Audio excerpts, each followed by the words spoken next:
Welcome to Life Lessons and Legacy, the podcast where we delve into the stories that shape our lives and the lessons we carry forward. I'm your host, Mr. Cedric D. Nelson, and I'm excited to embark on this journey of discovery, growth, and inspiration with you. Each episode will explore the triumphs, challenges, and pivotal moments that define who we are and who we aspire to become. From personal stories to enlightening conversations with guests from all walks of life, we'll uncover the wisdom, insights, and perspectives that illuminate the path to a meaningful existence.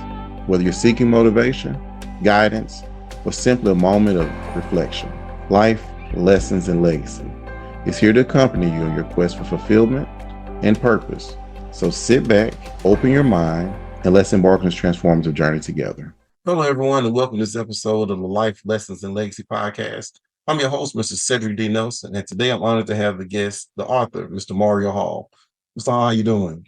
Doing well. Thank you for having me, Cedric. I've been knowing Mario since the MSU days, so this is I'm interested that we're at the point in our life where we're writing books and doing podcasts together. So Yeah, we go back, man. And I just want to thank you before we get started, man, for what you're doing, having your podcast and your platform for people like myself to be able to share their story, man. It made me also, I read your book, that I made think about my own legacy and what I'm leaving and for my kids and grandchildren. So just thank you for everything that you're doing and the work that you're doing in the community with us. Well, you're welcome, brother. Thank you. Like I said, and the same thing. I like our people. You know what I'm saying? I know somebody I want to support each other. So man, I appreciate it. And I won't hold you long today. I say it all the time, then we'll be on here forever. So we'll start off. Tell us a little about yourself. Where are you from? Education background, career background, and everything. I'm originally from Greenwood, Mississippi, man. I was born there. I spent my early years there, but my dad was in the military, so we moved around. So you can call me an Army brat. So I went to a lot of different places and got to meet a lot of great people. But we ended up settling in Columbia, Missouri. That's where I spent my middle school and high school years there. And that's where I grew the knack of playing sports, man. I became an athlete there and started playing football. And that led me to Mississippi State, where I went there to play football there. So I was on the football team, just education. I also met my wife there, 20 years. We've been together 25. We're still together and we have 2 kids and 3 grandchildren as of now. Awesome. So all that starting from Mississippi State. That's awesome. I met my wife there as well. We've been together since 2000. So every time the year changes, like you said, it's okay, it's another year. I know it's 25 years. Man, that's awesome. I knew you at State and I knew you played football and I ran track, but I did not know that you like say you were coming from family of the Army family, the military. So what's crazy about that, Mario, my kids, but my son and my daughter, I think I may have told you, just left Tuesday for boot camp to the Navy. So they'll experience that life because I thought about joining the Air Force when I first came out of State.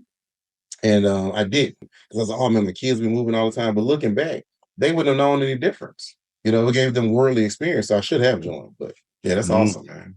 Yeah. Well, I go down that path. My brother went into the Air Force. My dad was in the Army, but they always ask me, you didn't have it in you? It's like, nah, I just really didn't have it go down that path. I came out of college and instantly started working, and that was just never, in my sights. But yeah. Hey, and Mario, I think about it more now that I'm older and I have friends that are retiring. I'm like, man, I should went to the military, but I'm like, I came out, I'm going to start a business. I'm going to do X, Y, and Z. And it's cool, I've done well, but man, I'm telling you, my buddies call me, hey man, what you doing this weekend? I'm like, nothing. I'm like, where are you? Oh, in Panama. Oh, okay. Yeah, I should have retired as well. So yeah, they said they get set up for success in life. I would tell you that. My father was, like I said, he made it all the way to a lieutenant colonel, and he retired early, and he's able to live a blessed life. And everybody that I know that's in the military, do very well off, and more power to them. And I salute everyone in the military.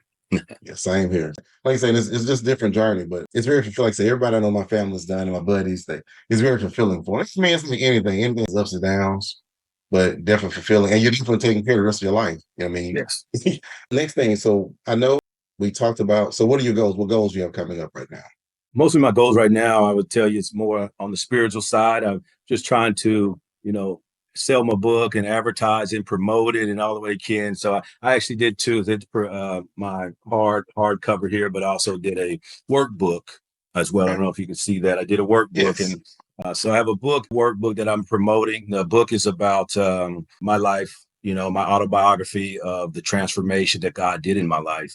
And so I just tell a lot of stories of the redemptive power of God and where I was, and where I am now. And then the workbook, it's a reflective workbook. It walks you through the journey. If you have your own journey and your struggles with temptations or anything. So I ask questions and it's allowed you to reflect on your own journey. So it's just a book. When I started, it was a book and workbook. It was like a combination that just kept coming to me that, just to help others who maybe live like me, who have struggled with certain things and faith. And so I'm just really promoting that. That's my goals right now to, get that off the ground. Okay. That's awesome. And I knew you had the book. I didn't even know about the workbook. And I think that's awesome because then it gives them something to actually tangible to actually work on once they get done reading your book. Yeah, So, definitely. yeah, I mean, what made you decide to write your book? Is because of, I guess, like you said, your own way of dealing with whatever you had going on, or? And well, it's a story I share in my book. Actually, it was all authored by God, man. I would tell you, as I was younger, I knew of God, but I didn't come from the household where we went to church every Sunday. Me in Mississippi, my grandmother and aunts and uncles and stuff went, but I developed a lifestyle of rationalizing wrong behavior. Like I enjoyed it and I knew right from wrong. I wasn't a bad guy, but I liked and dwelled in that atmosphere. And the book came about is that during my years after college, start struggling with temptation, struggling with alcohol, struggling with gambling. I struggled with a lot of things that kept me from being the best Mario. And during that time, my turmoil, I told my wife I wanted a divorce. And during that time, she was saying, in our latter days, she wanted to be peaceful and she wanted to try out a new church. And doing so, I'll go with you. And she was like, well, are you serious? And I was like, yeah, I'll go with you. And that day, I went to church and heard a message that changed my life. It was like the pastor was speaking to me, like, how do you know me, man? He was like, he was speaking directly to me. And I heard God's voice for the first time in my life say, move. And next thing you know, I was stepping over people. I didn't even know what I was doing. I was stepping over people. And I was going down into the altar and I joined the church. And here it is. I had already bought a ticket to move. I had told my wife I wanted a divorce and I was headed in a whole different direction. And that day is the second voice I heard God say, well, now write a book about your life. And when he said that, I was like, whoa, me? Like, I didn't know any authors. I didn't know well, we come up, Yeah. I didn't know anybody who wrote. That was for most influential people, authors or pastors or whatever it was. I just didn't know anybody around me that wrote an author. So I didn't have anybody that I could, lean on and ask questions. It was like trial and error, but I just knew I heard his voice and he said, write a book. And that's when I started the journey. And that started in 2014, and so I wrote and I wrote. And along the time, man, I used to tell myself, nobody wants to hear from little old me. Like, that's not what I heard. And so I talked myself out of it. But eventually, there was other experiences that led to me completing this book. And that was probably one of the biggest accomplishments I could say that I've had so far, man. Outside of graduating college and kids and getting married, this was the next best thing, and big accomplishment, so. Yeah, that's awesome, man. I know you, but I didn't know all that. We Yeah. 20 some years since college or whatever, or almost anyway. But that's the thing about it, man. I talk about God a lot on my podcast, and I know some people will say, "Well, you can't be talking about God because I'm like, no, I'm religious, so I'm going to talk about God because most of the times in my life I've been through so many things and so many times where it could have been anything but God. Like I've tried to figure out everything I can, every which way I can, and then it just so happens that things work out to the point now, Mario, when things even go bad, I just thank God. I'm like, thank you, God, for allowing me to experience this, because I know there's a lesson in it. And like you said, that voice, man, I tell people that's it's like the Holy Spirit, it's like your conscience. It's like when God is talking to you, it's nothing you can do. Even starting this podcast, like I said, I did the book. I was like, what's next? And this thing, like everybody has a story. We're all living a legacy, leaving a legacy one way, whether it's a good one or bad one. And what you write in your book, man, the awesome thing about it, Mario, is when you're dead and gone, you and I both are dead and gone, your children, your grandchildren, your great grandchildren will be able to read your book, and you're giving them advice from, and you're not even hearing them. Not either. Yeah. Yeah, that's big, man. And like you said, leaving the legacy, the lessons that you learned and different things. And, I hopefully that I can leave this for them so they can read it and pass it on, but it also steers them in the right direction at an early age. And, they're able to, look back at dad and grandpa and say, hey, man, let me start living a life like maybe him. So it's like I tell them, my second chance to lead others in the right way, in a positive way, and so I'm grateful for it. And, it's my way of being obedient, so. And Mario, I tell people all the time, we're somebody that looks up to you. No matter how significant or insignificant we think we are, there's always somebody that's like trying to be just like you. May not even know, you might know you have the impact on them. And I know for me, I didn't have my father in my home, so I was trying to figure out what it meant to be a man. Even when I got to state, I was still trying to figure out like I didn't have that daily example of a father. And the father honestly, had he been in my life, it probably been worse than him not being in my life, to be honest. But just trying to figure that out. And the thing you said about your journey with God, it's, man, testimony is amazing, because here you are ready to leave your wife, ready to leave, just move, got your ticket already purchased and everything. And God, and you take the chance your wife says, she's listening to God, and say, hey, why don't you come to church with me? Now, any other day, you probably would have said no, but this day you said, yes, I'll go. And it changed your whole entire life. Yes, it did. And that day, God was using her to bring my life to Christ. Like, she wasn't a member at this church. She had never been there. It was a brand new space. And when I walked into that day, man, it was already starting from the time I walk in, that God was transforming, shifting. I walked into church and I laid eyes on the first person I laid eyes on was a lady. She had a Delta Delta.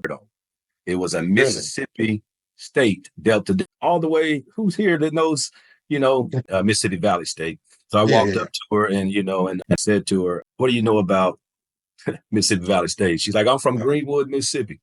And I'm taken back like, wait. So now I'm meeting somebody in the church that's unknown, unfamiliar, who was, from my hometown. And that day, man, God was already orchestrating what was going to happen. He had told me, that was home, and he was orchestrating it. And that's part of my goals as well, is to share my testimony.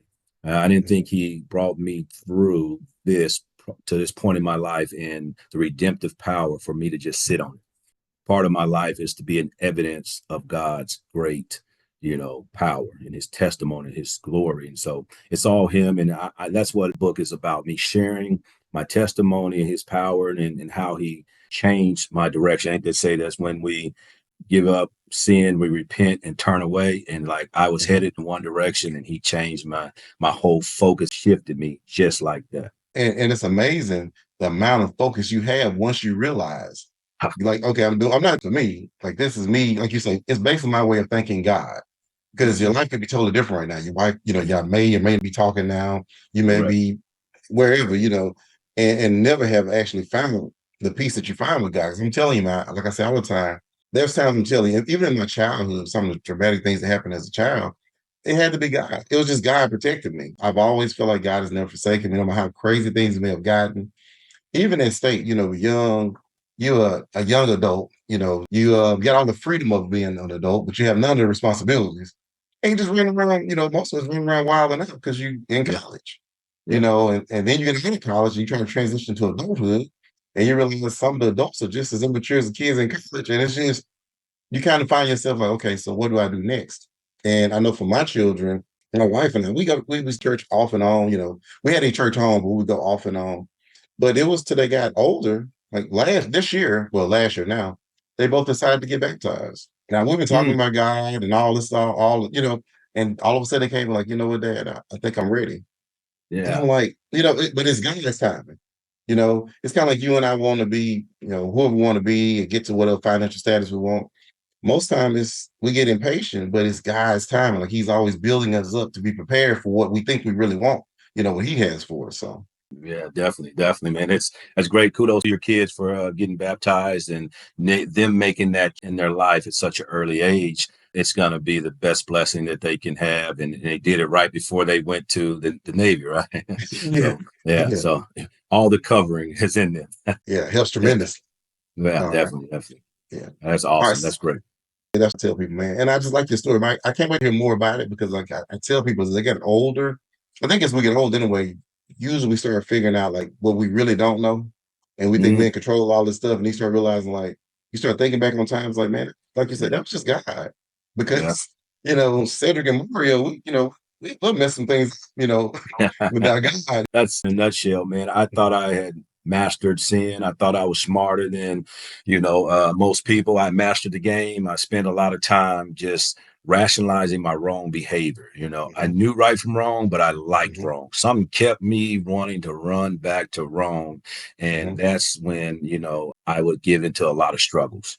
I started to become deceptive and with the things that I did. I hid a lot of things. Here it is. I portrayed a certain life on the outside, but inside I'm dying. Inside Hmm. I'm struggling. I Hmm. wanted to, quit drinking a lot of times. And I said, "Oh, Hmm. I'll do this. I'll tell myself for a date, I'm gonna stop on this day." Man, Hmm.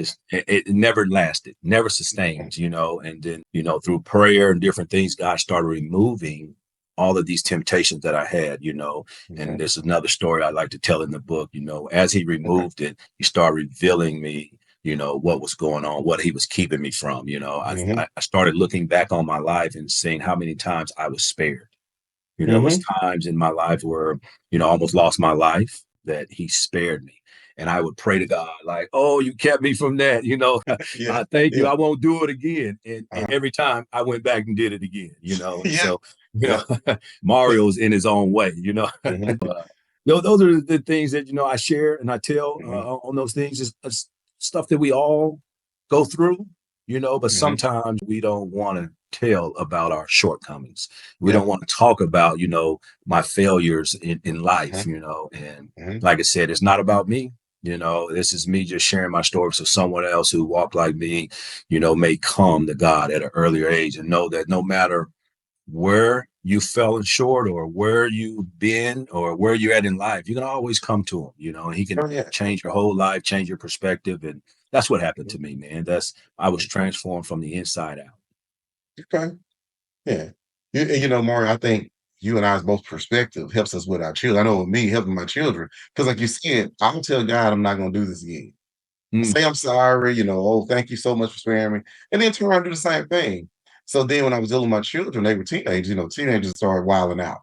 So you're mm, dealing with teenagers and you start being like, they got me messed up, like these kids out here doing, and you start thinking about it, just like I told God I'm sorry, and God spared me, and I went and did the same thing. Now my children do it. I can't be, wigging out on them because none of us are perfect. They're just mm. growing, learning like we are. And I tell people some of my biggest successes came from me failing, or Yes. that thing I thought I wanted.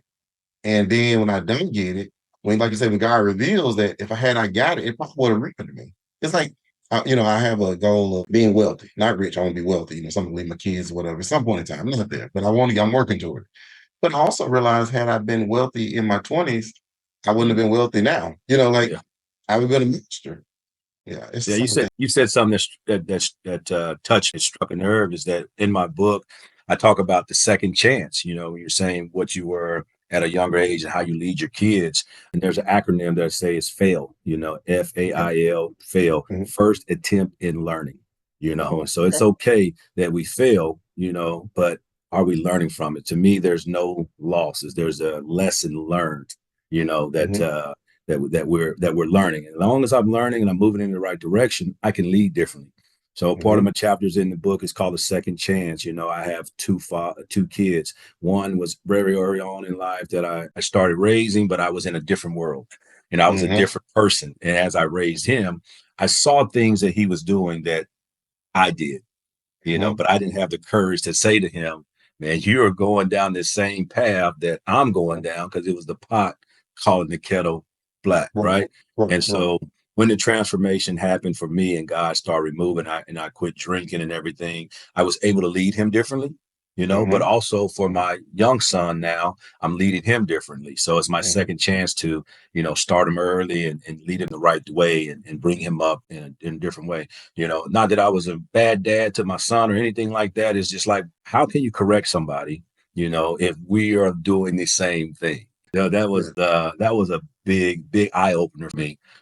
Just want to leave a legacy, like I said, and leave also lessons for my kids as well, and also just for me personally. It was rewarding. It was self-gratifying that now you see me differently as my kids see me differently.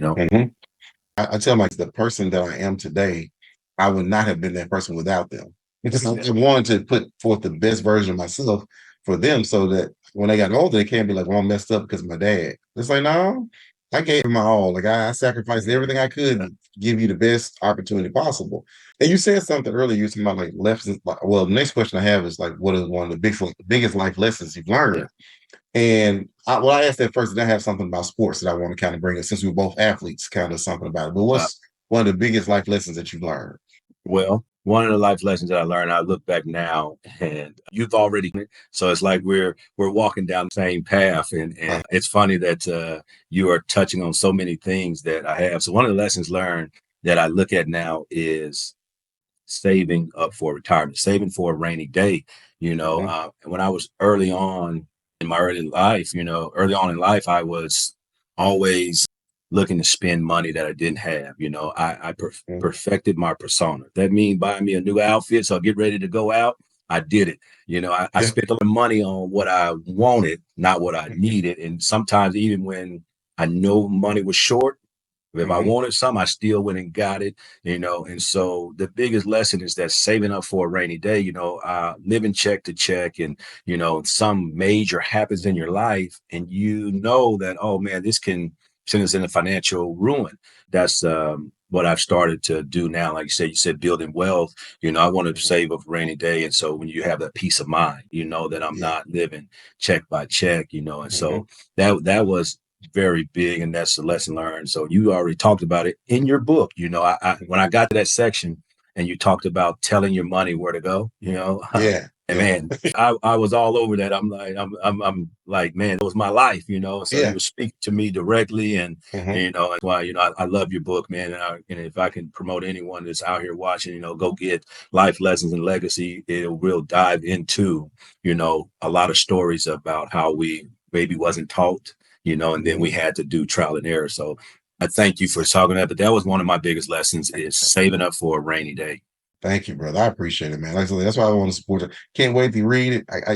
I'm forward to it, because again, I know you, but even talking to you now, I can change. I can see that it's something you're passionate about. Like you say, it's God working in you.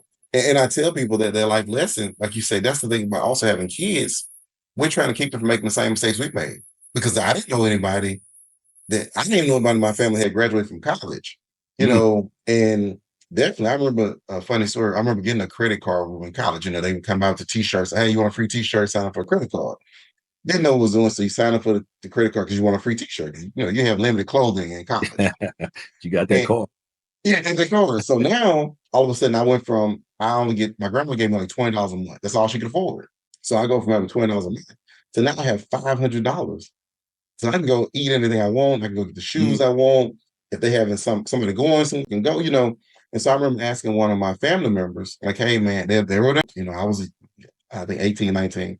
And I'm like, hey, I got a credit card. What should I do? And they were like, go buy some stuff. It's like, oh man, like, no, that's not right. Like, I don't know what I should be doing, but I know that's not what I should be doing. So, but with our kids, I know with yours and mine, we get a chance to kind of tell them the things that keep them from making the same mistakes we made. And what I realize about children is they may sometimes seem like they're not listening, but it's sinking in. They eventually come back to those lessons. My son and daughter now, 19 and 21, and we're sitting talking sometimes, and it's something I told them they were like 7 or 8 years old. And like they'll bring it back up. Man, y'all are actually listening. I'm in the room at night bumping my head like, man, these kids are not listening. I'm feeling as a parent, and they're soaking it all in, man. So I think what you're doing is awesome, man. Just keep teaching. So I have another question, Mario. What do you think about sports in life? Because my opinion about sports in life, sports helped me so much in life. Yes. Sports is, man, It's a thing. Everything that I do, for me, it was so fitting that I play sports and you learn teamwork, you learn discipline, you learn, persuasiveness, you learn how to be a leader, leadership Mhm. skills, just in camaraderie with people.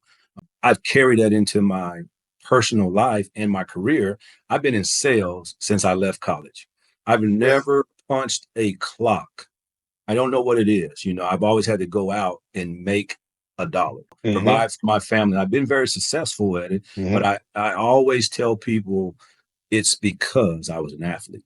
Yep. It's because of the sports and stuff that I play, because it just teaches you're built different. You're an athlete, especially when you now take it to the next level, like a college level. Hmm. It's already in you from high school and working hard, but college almost prepares you for life. Yeah. For on the football side, it wasn't just you go play football, man. You have meetings, you have class, you have to learn a playbook, you have, a study hall, you have a lot of things that goes into your day to where you have to be productive. You can't go in your day and have days where you just not doing anything and you're letting it go by. You're almost like you had to plan your day out. In college, you had to plan your day out, where you Yeah. needed to go every day. I remember sitting down and next class, I have these classes here and I got football here. This is what I need to do. I need to be here by this time. And I Hmm. carry that into my life. And people always say, man, why are you so successful? I'm just productive. I'm Hmm. always moving forward. And I never met someone that I didn't like, Yeah. you if that means me helping a team member or putting my hand around and leading them, I like impacting people's lives just the way a team sport. So for Hmm. me, sales is a team sport. Yeah. I mean, I think it's great because, like I say, with sports, you run to different teammates. Not all of them are your best friends, but you learn to deal with different personalities. So the person is really wild that you have to be like, hey, man, look, let's not all get in trouble. The person that's meek that doesn't really speak much. The person is kind of self-centered. You deal with all that. And like you say, y'all getting up, I remember football, you're getting up for your morning workout before Mm. school, before Before class. school. And then, yeah, then you go to class, then you go to practice, then you all these workouts, and study hall was mandatory. So you had to plan your day. You can kind of wild out at night if you wanted to, but that morning workout is coming. So it made you start being like, okay, I need to get myself together. I remember that was the thing. And I ran for 2 years and it was just like, it carried over, like you said, because you were built different and you walked different, you thought differently. I Mhm. remember when I was running track, I actually felt kind of jealous of regular college students. And all they do is get up and go to class. Like they can chill the rest of the day, like Yeah. I got to watch what I'm eating. I got to think about my water intake. I want to play basketball all day, but I got to go to practice first Yeah. before I go to basketball. And it's just, but it also like it taught you responsibilities. If your grades slip, you're off the team. If you don't go be productive, you're not going to be racing. You're not going to be playing. It was all that thing. And even in practice was challenging. Yeah. Oh, yeah. Like, Oh, yeah. yeah, it's Competitive. competitive. Yeah, Yeah. competitive. Everybody that you played in college was good enough to start and had in high school were probably the man on their team, and then you come to Hmm. college. Every day is a competitive day. You didn't have any days off. You didn't have any days off, and it just taught you hard work Hmm. and determination and perseverance. And I thank God for those characteristics because I take that into my life and work every day, and don't Hmm. nobody have to tell me what to do or anything. It's already in me wired. I'm wired to go. Yeah. I'm Yeah. wired to succeed. Yeah. And, Hmm. and in sales, people are like, "Oh, what are your numbers?" I'm like, benchmarks. I'm thinking about how to smash a benchmark. How is my accomplishment and achievements? I just have that work ethic that I'm not going to go and tell you, oh, how good I am. You're going to have to, give me the award because you're going to Hmm. say, oh, he worked out hard. That's what we're used to. We're used to Hmm. working out hard, producing on the field, and then you get the accolades. Hmm. So it's always been at the forefront of my professional career, and I've never lost track of the teamwork in the sports aspect. That's what I put my kids in early. So my son started playing football. He was like 5 or 6, and my daughter started running track around 5 or 6. And the reason was that I thought they would be athletic, but it was just to show them, like, and in sports, you deal with failure. Sometimes you bust your butt and you still don't get the spot, or you don't get a chance to play, or you have your one opportunity, you miss the tackle, or I work out and I'm feeling great, and then I go out and get burned up in this track meet. And Yeah, yeah, yeah, yeah. yeah, like it just because sometimes you just it's not your day. Yeah. you keep pushing. So Yeah. It's another story, man. We plug that book, man. Uh, yeah. I tell a story here called Championship Mindset. You just said it. You deal with defeat. We Hmm. deal with defeat a lot, and you like to overcome, and how do we move forward, how we move past it. And I tell it it's the championship mindset. It's what I learned in sports, but it's winning in life. It's winning in your marriage. It's winning at every aspect of your, personal business, life. Is just a championship mindset. And I carry that and I teach that to my kids. I also coach little league football, flag, Hmm. and my 7, 8, 9, 10 year olds, I'm telling them about a championship mindset. I'm teaching them early, how to win in life, not just and on the field. I tell them Hmm. go into their classrooms and be impactful. Win there. I said, if you Hmm. can win in your classroom, being a leader, you're telling somebody something nice, doing something kind for somebody, and it'll transfer in your life. It'll transfer on the field. And Hmm. so a lot of times I tell my team to go into their classroom, do something nice for someone, then report back to me, and when they report it back, they get excited. Oh, I did Hmm. this for such and I did. I was like, so Hmm. championship mindset doesn't mean that I'm winning the trophy, but it's winning in life. And I start teaching them early to go into their communities. I tell them on Hmm. their playgrounds, as they're 10, go in your playground, do Hmm. something nice. You see a kid getting bullied, stand up for Hmm. him. Hmm. That's the championship mindset. But that all came from sports, man. You Hell know, yeah. just dealing with defeat, knowing, that happens to people, Hmm. and the faster we get up, faster we can make a change, the faster we move, to Hmm. success, you Yeah. know.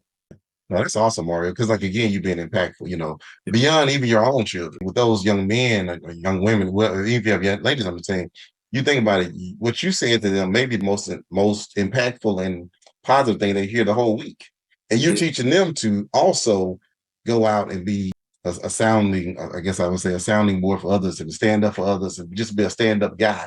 And I'm telling you, man, it's funny because I coached track for a little while. My kids were running. And it's amazing impact you're having on those kids. You'll see those kids later on when they get older. One little girl, she's running at where is she running? She's running track in college now. And even now, just talking to her, hey coach, I remember you used to talk about this and just being positive, man. I tell people each one teach one. You have to Yeah. pay it forward. Like there was a coach I had named Coach Horton that poured into me as a kid. And I remember how it made me feel coming from the projects and had somebody that actually believed in me.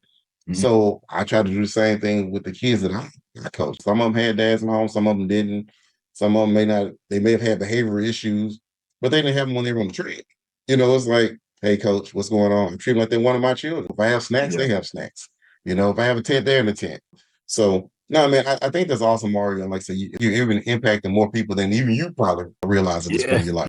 Yeah. Mentoring is one of my big things, man. I like to mentor young kids, young men, and adults, whenever I can get a chance to give back and mentor in someone's life, I try to pay it forward pretty much. Hmm.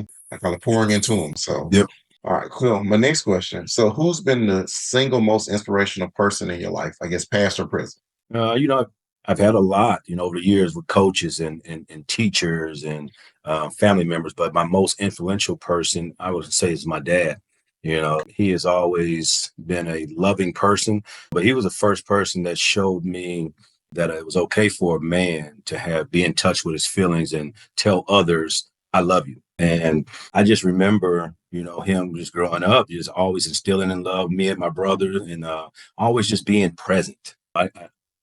That was the biggest thing. Is just I had someone I could look at and model, and I knew what it was to lead a household. I knew what it was to be a man, and so I thank God that he was in my life. But he was also a part of my transition happened through his love for others, his compassion. Big story I tell in the book that where I said that I went to church and my life was transformed when I was about to get divorced. My dad would played a influential part of that. I was telling people I'm about to get divorced, and a lot of my family members told me, "Come on, man." They comforted me and they was on my side. Yeah, if that's what you want to do, it's okay. They're always going to be on your side and comfort when you're family. I had that Mhm. same conversation with my dad, and he shocked me. He listened to me, and just like every other, and he heard what I had to say, and then he stopped and said, "How does she feel? How does your wife feel?" And it hit me like a ton of bricks. I'm telling you about me, but you want to ask about her. But that Mhm. was the ultimate sign of compassion for others in the midst of trauma, in the midst of turmoil, in the midst of, everything that was going on in my life. He made me stop and think about her. And I've never thought that I was turning her world upside down. What she was going to do, what it was going to look like. I was only in selfish mode. I'm ready to leave.